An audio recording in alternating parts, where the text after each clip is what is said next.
Brian, obviously a trip to Colorado, a team that is a good team, but is missing a couple of pieces after some red cards in the last game. Could you just kind of talk a little bit about that? Yeah, they're still a good team, even though they'll be missing players. They're coached by a good coach, and it's always hard to play there. So we're not taking anything for granted, not taking anything lightly. So we're going to go to Colorado and try and put on a good performance and grab some more points. Did you get anything specifically out of that loss against Kansas City from that team? Yeah. Kansas City was desperate. They needed something. So, Colorado will be well coached, well prepared. They have a good team. On your end, going into this game, what's the messaging after the game in Houston and going into this game? What's important? What's key We can components? still play better, but that was a great win. You talked about last They had a red card in whatever, 60, whatever, and then obviously it evened up again with 10 minutes to go. So the numbers are a little skewed. What I said though was that I wanted that group to go have another run out, not to test them on the physical side of things, but to give that group a chance to play together again to gain some momentum for that particular group. Had we played the one game, made wholesale changes, come back with the same group, I wanted to have some continuity within the squad. So the physical side is always, certainly an issue when you make final decisions on who's going to play, but that wasn't my main concern. So now leading into the third game of an 8-day stretch, then you start looking at the numbers. The numbers came out fine because the game in Houston was a little skewed. There's 2 travel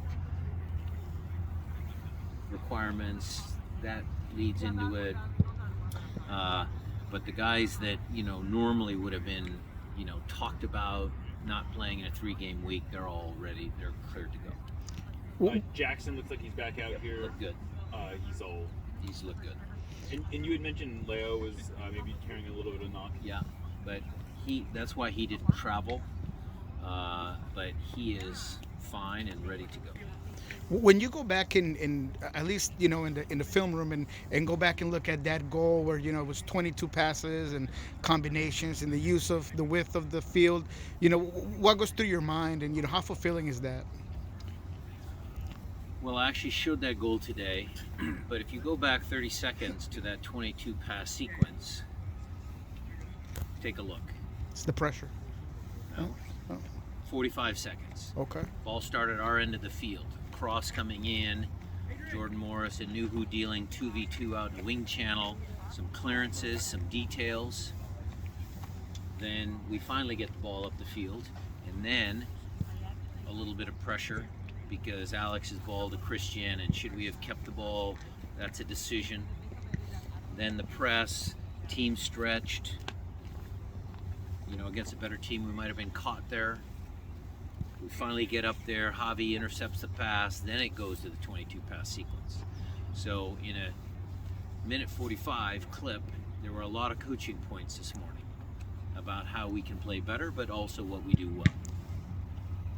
We asked Christian about the mindset of the players of the national team players union and them having to sort of internally agree to sort of pool a lot of the World Cup resources. Is that something that you're happy to like? This seems like a level of maturity and a level of sort of like a collective bargaining to take whatever the men did, because I did look a little bit into it, a little bit more read up on it. It comes down to a basic principle. I mean, whether you're male or female, you should get paid the same. They play the same sport. So I'm happy for those guys to do what they did, but for me it was pretty obvious, pretty easy. Coach, I know you're not a fan of this question because you're worried about your own team, but Raul Ruiz didn't get called up to the playoff game by the national team. Just kind of want to get your take on that in particular, and how a guy of that caliber perhaps doesn't get called up.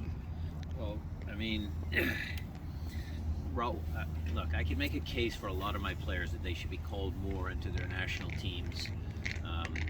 The narrative with Raul, certainly as a goal scorer, he's been there before. The coach has been there. I don't know all the details there, but I would think that any good coach can see the qualities that Raul brings. So, for me, that's an easy one.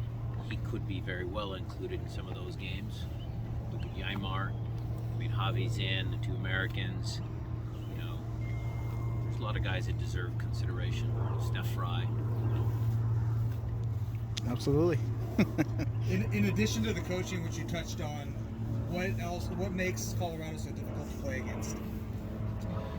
Well, the coaching is one aspect of it, but they have a decent squad. They've been building with some MLS veterans, guys that know the league, and that always helps in a league that's filled with parity. If you know what's coming, if you've kind of been through it a couple of times before, maybe you're on a different team or whatever. But they have a nice collection of good players. Mark Anthony Kay, some of those guys. It's a good team. The team will have a 5-game homestand here after Colorado. Just kind of wanted to get your take on what that looks like in your mind. 5 games here. Haven't looked that far out. We've looked at Colorado, and then we had a little bit of the peak towards Charlotte, and then we have a break.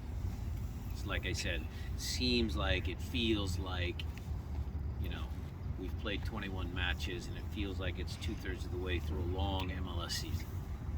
So let's get to the break. I think almost 3 years that you guys have taken. I don't know. What do you chalk that rather long streak of not getting a red card up to? And is there anything that you felt like was a learning moment from that one? Well, look, the 2 fouls. Would I personally say they were a little soft? Maybe, but the ref did a good job in the sense that he called some other ones that if you were a Houston fan might have been a little soft. So he was consistent, and that's all us coaches want. So consistency in not getting reds is certainly something that I'm very proud of.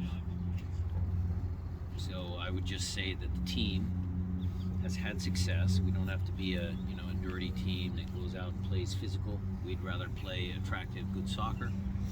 And I don't want to jinx ourselves, but let's hope we can go on another 3-year streak, because that's always important, having your best players on the field as often as you can. Coach, there's that play where Ethan gets into the 18, and maybe there's a pass that he could have drawn back to Nico. You at times have mentioned that the experience and the veteran players talk to the young players. Do you talk to Ethan about that, or is that you allow the players to handle? I haven't spoken to Ethan about that particular play. The kid did well when he came on. He'll learn from it. He just needs more experience.